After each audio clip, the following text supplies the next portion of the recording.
Hello everyone, आज मैं यहाँ पर चर्चा करने जा रहा हूँ अंतर्राष्ट्रीय संबंध की जो विषय वस्तु है उसकी तैयारी कैसे करें।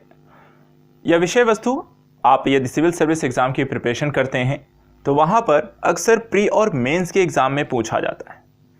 जहाँ प्री के एग्ज़ाम में यह एमसीक्यू के रूप में, विकल्पीय प्रश्नों के रूप में, बहुविकल्पीय प्रश्नों के रूप में पूछे जाते हैं, वहीं पर अगर हम मेंस की बात करें तो ये डिस्क्रिप्टिव होते हैं। आपको लिखने के संदर्भ में 200-250 के शब्दों में यहाँ पर लिखने को आता है। ऐसे प्रश्न की प्रकृति कैसी होती है, विषय वस्तु क्या है, पढ़ना क्यों ज़रूरी है, कितनी इंपॉर्टेंस है एग्ज़ाम के दृष्टिकोण से, अगर इंपॉर्टेंस ज़्यादा है तो पढ़ें कैसे, कम है तो पढ़ें कैसे, अपनी रणनीति क्या होनी चाहिए। ये कई सारे सवाल हैं जो कि आपके एक अभ्यर्थी के दृष्टिकोण से आपके मन में आते हैं और इन प्रश्नों का यदि आपके पास सही उत्तर हो तो आपकी तैयारी को बहुत ही कह सकते हैं कि ईजी गोइंग बना देते हैं। रणनीतिक तौर पर अगर आप सही हैं, रणनीति सही होनी चाहिए। रणनीतिक तौर पर सही होने से आपका समय कम लगेगा, आपको क्या पढ़ना है क्या नहीं पढ़ना है इस विषय वस्तु की जानकारी होगी, कहां से पढ़ना है ये बहुत ज़रूरी है, एक ऑथेंटिक रिसोर्स का पता होना भी बहुत ही ज़रूरी है और इन सभी ज़रूरी पहलुओं की जानकारी होना वो आपके लिए बहुत महत्वपूर्ण है। तो ये सारी चीज़ें आप तक पहुंचाई कैसी जाएं और पहुंचाने के साथ साथ आपको समझने के दृष्टिकोण से ये कितना आसान बनाया जा सकता है, तो आज इस इंट्रोडक्शन क्लास में अंतर्राष्ट्रीय संबंध की इस विषय वस्तु को हम डिटेल से पढ़ेंगे। यहाँ पर जानेंगे इसकी विषय वस्तु कैसी है, इसका महत्व कितना है, किस तरीके से ये इंपॉर्टेंस है। प्री और मेंस की परीक्षाओं में यहाँ पर पूछे गए कुछ प्रश्नों को भी एग्जाम्पल के तौर पर देखेंगे और इसके साथ साथ उन प्रश्नों की कितने नंबर ऑफ क्वेश्चंस आपके विभिन्न कह सकते हैं डिफरेंट ईयर्स में पूछे गए हैं, प्रीवियस ईयर्स में, उनको भी आंकड़ा बनाएंगे। इसके बाद मैं आपको बताऊंगा कि इतनी बड़ी जो विषय वस्तु है आईआर, उसको पढ़ना कैसे चाहिए। उसके लिए ज़रूरी है कि आपको प्रकृति पता होनी चाहिए, एक अध्ययन की रणनीति पता होनी चाहिए और उसके साथ साथ आपको अच्छा एक स्रोत पता होना चाहिए। और ये सभी जानकारी अगले 15-20 मिनट या आधे घंटे में आपके समक्ष में बहुत ईजी गोइंग वे में आपको पहुंचा दूंगा। तो आज इस इंट्रोडक्शन क्लास में हम यहाँ पे समझने की कोशिश करते हैं कि इंटरनेशनल रिलेशन, जिसको आप हिंदी में अंतर्राष्ट्रीय संबंध कहते हैं, इंटरनेशनल का जो विषय वस्तु है, आज हम उसकी क्या लेने जा रहे हैं, एक इंट्रोडक्शन क्लास, एक परिचय आपको कराने जा रहा हूँ। परिचय किस चीज़ों से कराएंगे, परिचय कराएंगे एक विषय वस्तु की, विषय वस्तु के महत्व से हम इसका परिचय करेंगे, साथ ही साथ यहाँ पर आपके पढ़ें कैसे, इसके अध्ययन की रणनीति की चर्चा करेंगे और यहाँ पर ये जो रणनीति होगी वो किस तरीके से आपको फायदा पहुंचाएगी। इस रणनीति में तरीका होगा पढ़ने का, प्रश्नों की प्रकृति होगी, स्रोत होंगे, सारी चीजें होंगी। तो आप सभी तैयार हैं आज इस अंतर्राष्ट्रीय विषय वस्तु की जानकारी को यहां पर समझने के दृष्टिकोण से। देखिए, आपका जो 15 मिनट आप देने वाले हैं, इस वीडियो को आप पूरा देखें। अगर आप देख रहे हैं तो पूरा देखिए। कारण क्या है, क्योंकि आप जो 15 मिनट या 20 मिनट इस वीडियो को देने जा रहे हैं, उसके कारण आप अगले अंतर्राष्ट्रीय संबंध को आगे जितना भी आप समय देने जा रहे हैं अपने स्तर पर स्टडी करने को लेकर, वहां पर आपका काफी सारा समय बच जाएगा जो कि आप खराब कर रहे होंगे, जो कि आपको पता नहीं होगा कि एक विषय वस्तु को यदि आपको पढ़ने की रणनीति अगर अच्छे से पता हो तो वहां पर आपका बहुत सारा समय खराब होने से बच जाता है। तो आप अपना 15-20 मिनट का समय देकर हो सकता है कि अपने 1-2 महीने जो एक्स्ट्रा समय आप देने जा रहे हैं, अपने कई सारे जो घंटे खराब करने जा रहे हैं, वो आपका बच जाएगा। ठीक है, सभी लोग ध्यानपूर्वक इस वीडियो को आगे मैं जो बताने जा रहा हूँ बहुत ज़रूरी है और सिस्टमेटिक ढंग से हम पढ़ेंगे तो पूरा देखना है और लास्ट तक देखना है। चलिए यहाँ पर देखते हैं कि आपके लिए यहाँ पे जो ज़रूरी जो पहलू है वो क्या है और किस तरीके से आप यहाँ पर इसको स्टडी करेंगे। देखिए, यहाँ पर हम इसको नाम देते हैं गाइडेंस प्रोग्राम के दृष्टिकोण से। गाइडेंस प्रोग्राम इसलिए क्योंकि एक अच्छा गाइडेंस आपके पढ़ाई के दृष्टिकोण से भी ज़रूरी है, आपकी दिनचर्या के दृष्टिकोण से भी ज़रूरी है, आपके पढ़ने की विषय वस्तु के तरीकों को भी लेकर ज़रूरी है। और सही गाइडेंस होना अर्थात आपको सही दिशा में लेकर आगे बढ़ना। तो यहाँ पर हम इसको गाइडेंस प्रोग्राम के तहत यहाँ पर स्टडी करने जा रहे हैं। चलिए देखते हैं कि यहाँ पर आपको मैं देने क्या क्या जा रहा हूँ। जैसा मैंने कहा कि अंतर्राष्ट्रीय संबंध की हम विषय वस्तु देखेंगे। प्रारंभिक और मुख्य परीक्षा में पूछे गए विषय वस्तु के कुछ 5 साल के प्रश्नों को देखेंगे। यहाँ पर सिर्फ मैंने एक ही एग्जाम लिया है, यूपीएससी का एग्जाम को ही टारगेट बनाया है। बाकी अलग अलग एग्जाम ओरिएंटेशन पर भी हम इसको ध्यान दे सकते हैं, कहीं पर ये ज़्यादा ज़रूरी है, कहीं पर कम ज़रूरी है। इसके बाद प्रश्न की प्रकृति कैसी है, अर्थात जो नेचर ऑफ क्वेश्चंस है वो कैसे हैं, अध्ययन की रणनीति आपको कैसी है और आपको कौन से रिसोर्सेज पढ़ने, पुस्तकें कौन सी पढ़नी, ये सभी जानकारी आपको यहाँ पर हम 1 by 1 देंगे। लेकिन सबसे पहली जरूरी चीज है अंतर्राष्ट्रीय संबंध की विषय वस्तु क्या है। यूपीएससी और यूपीपीएससी के एग्जाम में यूपीएससी का जो सिलेबस है यूपीएससी के अकॉर्डिंग एकदम सेम ही है, बस कुछ चीज़ें डिफरेंसेस हैं। स्टेट लेवल पे जो जानकारी है वो वहाँ पर अलग हो जाती है यूपीएससी से, लेकिन ओवरऑल अगर हम देखें तो ज़्यादातर चीज़ें सेम हैं, और पेपर वाइज भी, टॉपिक वाइज भी और सब्जेक्ट वाइज भी। सिलेबस जो कहता है भारत अंतर्राष्ट्रीय संबंध की विषय वस्तु को, पहली लाइन में वहां पर सीधे सीधे बोला गया भारत एवं इसके पड़ोसी देश। जब हम इसका अध्ययन करते हैं तो भारत एवं इसके पड़ोसी देशों के साथ साथ भारत की विदेश नीति और उसके जो इंपॉर्टेंट एवं निर्धारक जो तत्व हैं, वर्तमान समय के भी उसमें ध्यान रखा जाता है, करंट की विषय वस्तु को भी हम ध्यान रखते हैं, वो सारी पहलू इसमें रखेंगे। हाल फिलहाल के जो घटनाक्रम चेंज हुए हैं वहां पर ज्यादा इंपॉर्टेंस। एक चीज ध्यान रखिएगा, जब आईआर आप पढ़ेंगे तो आईआर में एक चीज ध्यान रखें, जो भी प्रश्न पूछे जाते हैं वो करंट अफेयर से होते हैं। करंट अफेयर्स कहने का मतलब जो करंट की जो घटनाएं हो रही होती हैं अंतर्राष्ट्रीय दृष्टिकोण में, वहीं से प्रश्न आते हैं। लेकिन उसको सही तरीके से प्रेजेंट करने के लिए हमें थोड़ा सा हिस्ट्री उसकी पता होनी चाहिए, क्योंकि जो वर्तमान घटनाक्रम है उसके पीछे ये सारी चीजें कैसी रही हैं, तो वहां पर उसके इतिहास से लेकर वर्तमान की स्थिति तक हम उसको जोड़कर पढ़ते हैं। बहुत सारी इसमें घटनाएं, कहानियां, संधि, समझौते, युद्ध सारा कुछ सम्मिलित होता है, तो ये सारी चीजें हम यहां पर पढ़ेंगे। दूसरा, द्विपक्षीय, क्षेत्रीय, वैश्विक समूह, भारत से संबंधित और अथवा भारत के हितों को प्रभावित करने वाले करार इसमें सम्मिलित होंगे। तो यहां पर आप देख सकते हैं कि क्षेत्रीय समूहों को, वैश्विक समूहों को पढ़ना है, और जो भी संधियां, समझौते हों उनको भी पढ़ना है। जैसे कि आप पेरिस जलवायु समझौता हो गया, तो ऐसे संधियों को भी यहां पर देखना है किस तरीके से ये प्रभाव डालते हैं। WTO को लेकर कोई समझौता हो गया, तो इस तरीके जो समझौते होते हैं वहां पर इसका क्या इफेक्ट पड़ता है। तीसरा, भारत के हितों, भारतीय परिदृश्य तथा विकसित तथा विकासशील देशों की नीतियां तथा राजनीति का प्रभाव। इसके अंतर्गत हम भारत के साथ साथ वैश्विक स्तर पर जो कि विकासशील एवं विकसित देश हैं उनके साथ भारत के संबंधों को पढ़ते हैं। जैसे कि आप ले लीजिए, इसमें अमेरिका हो गया, रशिया हो गया, जापान हो गया, साथ ही साथ आपका अफ्रीका संघ हो गया, लैटिन अमेरिकी देश हो गए, अरब प्रायद्वीप के देश हो गए। तो वहां पर उनके साथ भारत के संबंध कैसे हैं, और उनमें भी हम उन्हीं को ज़्यादा पढ़ते हैं जो पिछले 1-2 साल से इंपॉर्टेंट रहे हैं। हम पिछले क्या इंपॉर्टेंट है उनको ज़्यादा ध्यान नहीं देते हैं। आईआर में आपको वही प्रश्न पूछा जाता है जो पिछले कम से कम 2 साल में वहां पर चीज़ें डेवलप्ड हुई हों। तीसरा, यहां पर चौथा जो लाइन कहता है कि महत्वपूर्ण अंतर्राष्ट्रीय संस्थाएं और मंच एवं उनकी अधिशेष की स्थिति, और साथ ही साथ इसमें प्रवासी भारतीयों के बारे में भी नॉलेज आपसे पूछी जाती है। तो यहां पर अंतर्राष्ट्रीय जो भी संस्थान क्या हो गए, जैसे कि WTO हो गया, IMF हो गए, ठीक है, आपको यूनेस्को हो गए, तो UNO हो गया, नाटो हो गए, तो ब्रिक्स हो गया। तो इस तरह के जो भी संगठन यहां पर हैं उनको भी हम यहां पर इसमें देखते हैं, और साथ ही साथ उनके आदेश, समझौते पढ़ते हैं, प्रवासी भारतीयों का योगदान पढ़ते हैं। मूलतः ये सारा कुछ आपको हम पढ़ते हैं इनकी सिलेबस, इनकी विषय वस्तु के आधार। सिलेबस इतना ही है 4 लाइनों का, लेकिन इस सिलेबस में बहुत सारी नॉलेज छुपी है, बहुत सारा डिटेलिंग छुपी होती है। जब इसको पढ़ना शुरू करते हैं तो बहुत 4 लाइन। अब भारत एवं इसके पड़ोसी देशों की अगर हम बात करें, 1 लाइन का सिलेबस है, लेकिन अगर पड़ोसी देशों के साथ भारत के संबंधों के दृष्टिकोण से अगर आप स्टडी करने बैठे तो कम से कम 8 से 9 देशों के साथ जो पड़ोसी हैं भारत के, उनके साथ आपको अध्ययन करना पड़ता है। और जब किसी एक पड़ोसी देश के साथ उसके संबंधों को पढ़ते हैं तो उस पड़ोसी देशों के साथ हर तरीके के संबंधों को पढ़ते हैं। उनके साथ क्या विवाद हैं, उनके साथ क्या समस्याएं हैं, उनके साथ किस तरीके के आर्थिक संबंध हैं, ऐतिहासिक संबंध क्या हैं, वर्तमान जो विवाद के मुद्दे हैं वो किस किस कारण से, उनकी डिटेलिंग, उनके टॉपिक्स, सब टॉपिक्स, ये सारी चीज़ें। और इस कारण से ये बहुत बड़ा सिलेबस होता है।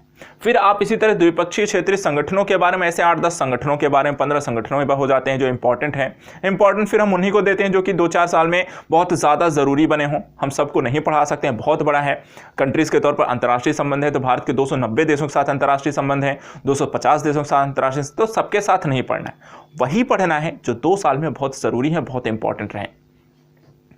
इसके बाद इन सारे सिलेबस को पढ़ने के दौरान हम एक एक करके पूरी क्लासेस करेंगे, और उन क्लासेस में जो भी ज़रूरी पहलू हैं वो मेरा काम है पढ़ना क्या है, वो मैं आपको बताऊंगा 1 by 1 आपको क्या पढ़ना है। अगर आपने ऑनलाइन, लाइव, ऑफलाइन या ऑफलाइन क्लासेस में ज्वाइन किया है तो वहाँ पे सिस्टमेटिक ढंग से मैं आपको वहाँ पर बताता चलूंगा कि आपको क्या क्या चीज़ें पढ़नी है, किस सिस्टम से पढ़ना है और कैसे पढ़ना है। लेकिन यहाँ पर ऐसे बच्चे जो कि यहाँ पर हमारे साथ नहीं जुड़े हैं, सेल्फ स्टडी कर रहे हैं, उनके लिए ये इंट्रोडक्शन क्लास बहुत ज़रूरी है। आप इसे देख लेंगे तो अपने स्तर पर भी आप तैयारी कर रहे हैं तो वहाँ पर आपको फ़ायदा होगा। इसके बाद चलिए बात करते हैं कि जो सिलेबस दिया है उस सिलेबस के अकॉर्डिंग कितने क्वेश्चन किस साल पूछे गए हैं। यूपीएससी का अगर हम पेपर देखें 2015 से 19 तक का सिर्फ मैंने सम्मिलित किया, 20 का यहाँ पर ऐड नहीं किया है, अभी मेंस नहीं हुआ है इसलिए प्री और मेंस दोनों को मैंने सम्मिलित नहीं किया है।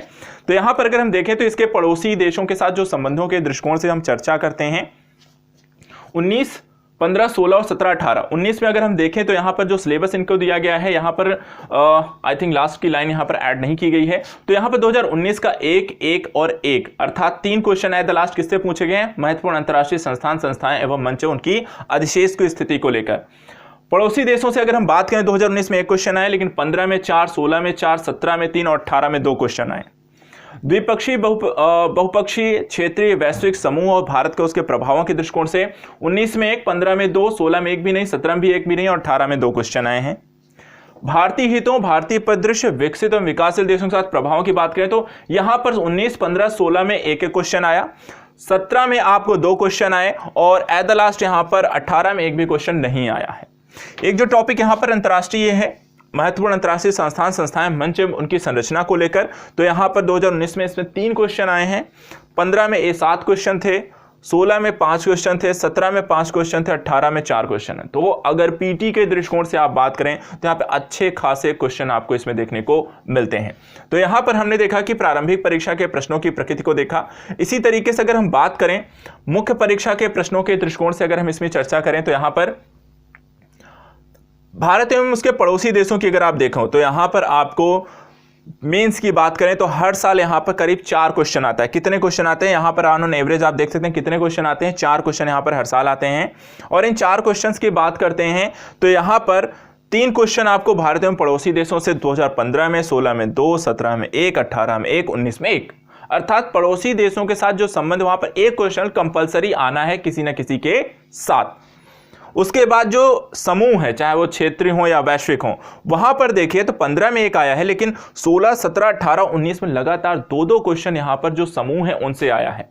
और विकसित विकासशील देशों की नीति और राजनीति का जो प्रभाव है यहां पर 15, 16 में कोई क्वेश्चन नहीं आया था, लेकिन अब ये इंपॉर्टेंट हो गया है, 17, 18, 19 में लगातार 1 क्वेश्चन आया है। तो यहां पर 4 क्वेश्चन हर साल पूछे जाते हैं। तो ओवरऑल अगर हम देखें तो पीटी के लिहाज से यहां पर पीटी के 3 से 7 क्वेश्चन पूछे गए हैं हर साल और यहां पर 4 क्वेश्चन कंपलसरी हैं। तो पीटी में भी आपको 3 से 7 क्वेश्चन आपको देखने को मिल जाएगा और मेंस में जो होगा वहां पे 4 क्वेश्चन कंपलसरी है।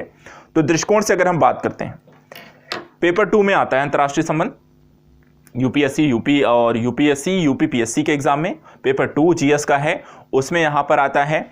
और एक जो पेपर है वो आपका 200 से 250 नंबर का है और 200-250 नंबर में 20 क्वेश्चन लिखने को आते हैं। और अगर 20 क्वेश्चन में से यहां पर अगर 4 क्वेश्चन एक ही क्वेश्चन को रखता है तो अगर हम बात करें तो कम से कम 20% जो एवरेज है मेंस में पीटी लेकर रखता है। कितने? 20%, जो कि बहुत बड़ा है।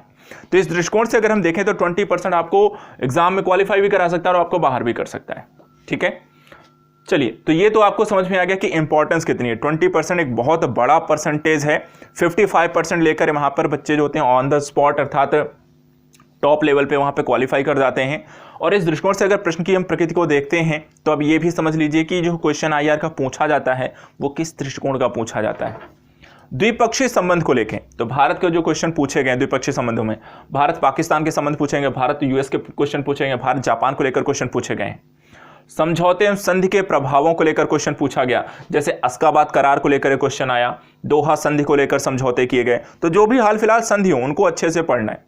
जो भी हाल फिलहाल किसी भी देश के साथ किसी प्रकार के बहुत इंपॉर्टेंट समझौते हो रहे हैं उनको जरूर ध्यान से पढ़ें, उनके सभी टर्म कंडीशन को ध्यान पे पढ़ें, भारत पर क्या प्रभाव पड़ेगा, लाभ होगा नहीं होगा, इसको जरूर ध्यान से पढ़ना है क्योंकि उससे रिलेटेड क्वेश्चन पूछा जा सकता है।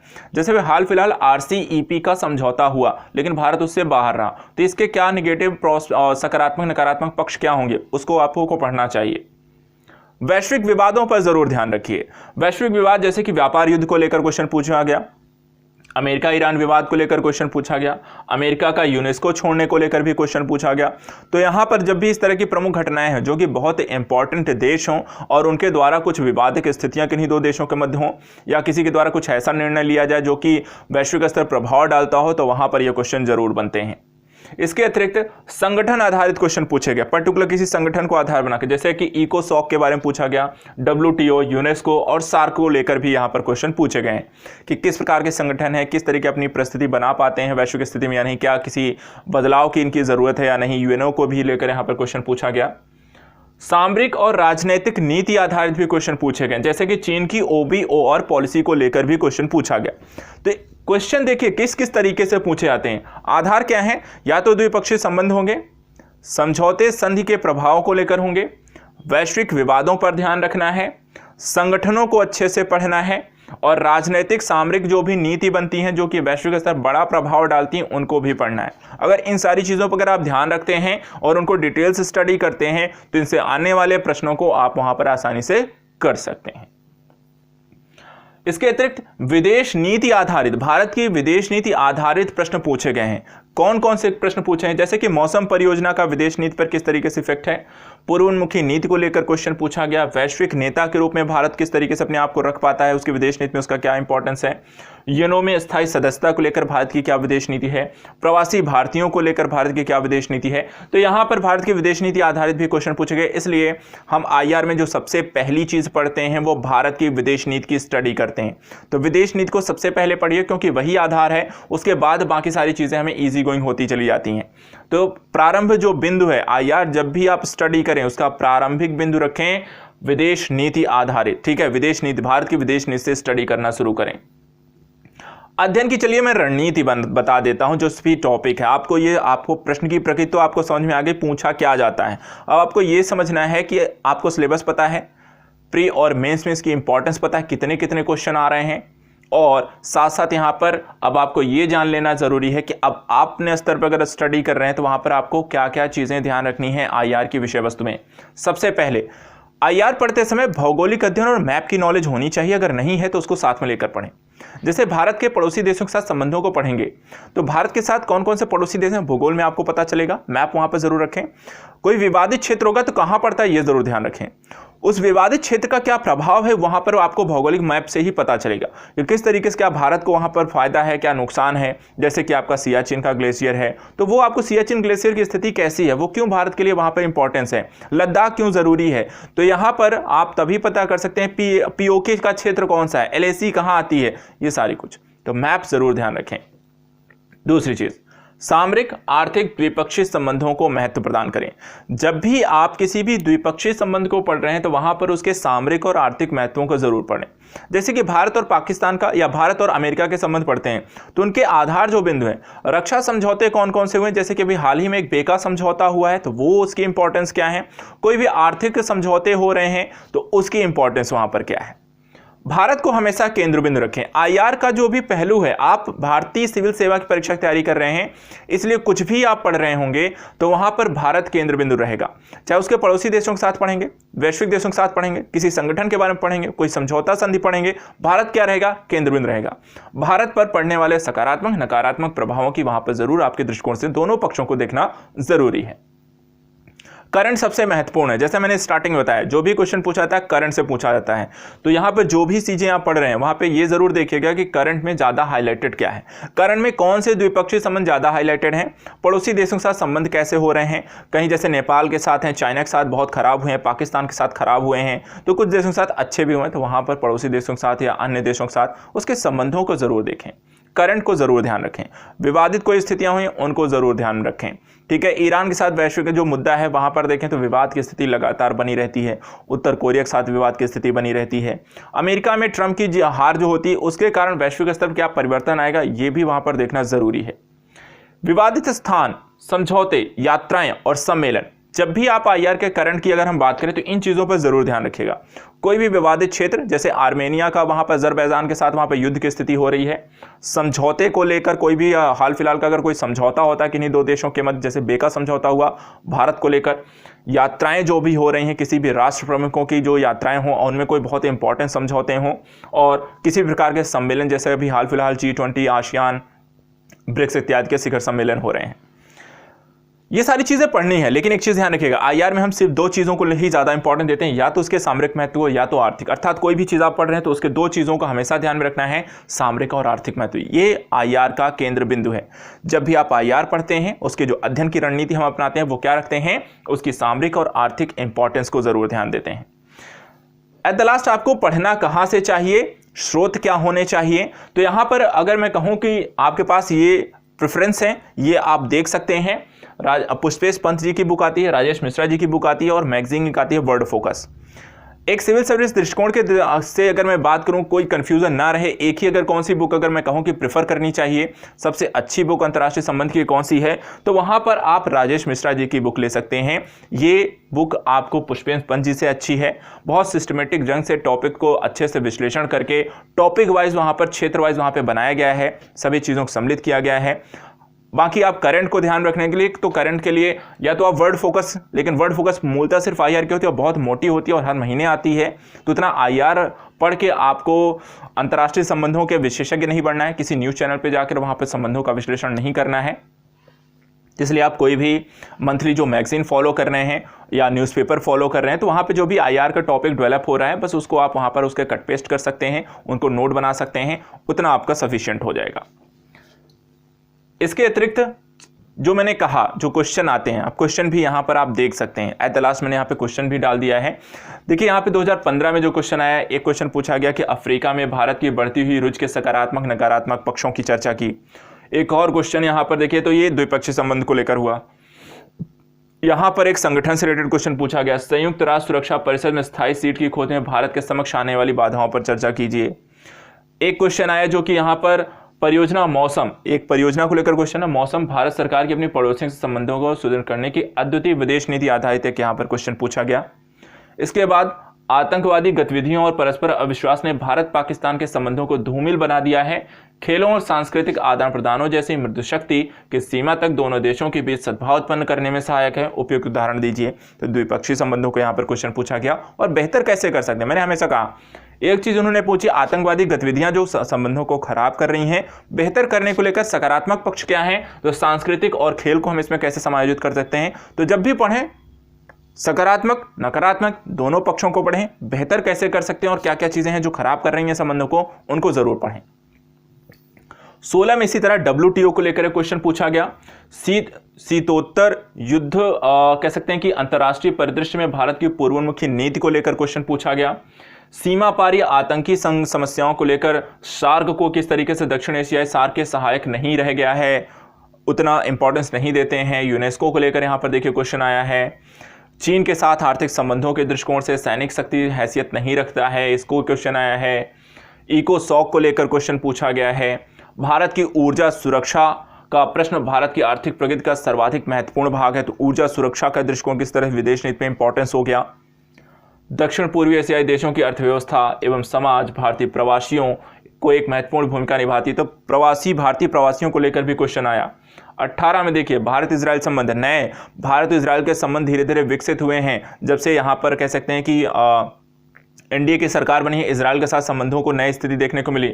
और जैसे यहाँ पे संबंध बेहतर हुए तो वहां पर उन्होंने एक क्वेश्चन उठा के पूछ लिया, भारत इजराइल को लेकर क्वेश्चन पूछ लिया। ठीक है, अशकाबाद करार हुआ 2018 में, उसको लेकर उन्होंने क्वेश्चन पूछ लिया। व्यापार युद्ध की स्थिति हुई, WTO को लेकर यहाँ पर जिस तरीके से समस्याएं हुई, अमेरिका चाइना व्यापार युद्ध की स्थिति उत्पन्न हुई, तो जैसे ही करंट में कुछ आता है वो उसी टॉपिक को उठाते हैं और क्वेश्चन बना दे रहे हैं। अमेरिका और ईरान का नाभिकीय समझौता हुआ, फिर टूट हुआ, फिर विवाद हुआ, तो वहां पर ये उन्होंने क्वेश्चन बनाया, तो विवादित स्थितियां हैं वो भी बनाइए। 19 में देखिए भारत और जापान के संबंध बहुत प्रगाढ़ हो गए, भारतीय प्रधानमंत्री जापान गए, जापान के प्रधानमंत्री भारत आए, कई सारे बुलेट ट्रेन इत्यादि को लेकर समझौते हुए, कुछ सिटीज को विकसित करने को लेकर वहां समझौते हुए, तो वहां पर भारत जापान उठाकर उन्होंने क्वेश्चन रख दिया। इसके अलावा यहाँ पर अगर हम देखें तो यूनेस्को के जीवन रक्षण स्थिति को एक क्वेश्चन बनाया। वैश्विक अर्थव्यवस्था में भारत द्वारा प्राप्त नौ भूमिका उत्पीड़ित उपेक्षित राष्ट्रों के मुखिया के रूप में है। तो वैश्विक अर्थव्यवस्था में भारत की जो बढ़ती हुई भूमिकाएं हैं, पहले के मुकाबले किस तरीके से भारत पहले से ज़्यादा सशक्त है, वैश्विक स्तर का क्या लीडर बन सकता है, किस तरीके से अपने क्षेत्रीय स्तर पर अपने आपको लीडर के रूप में स्थापित कर सकता है या नहीं, तो इन सारी चीज़ों को क्वेश्चन बनाया गया।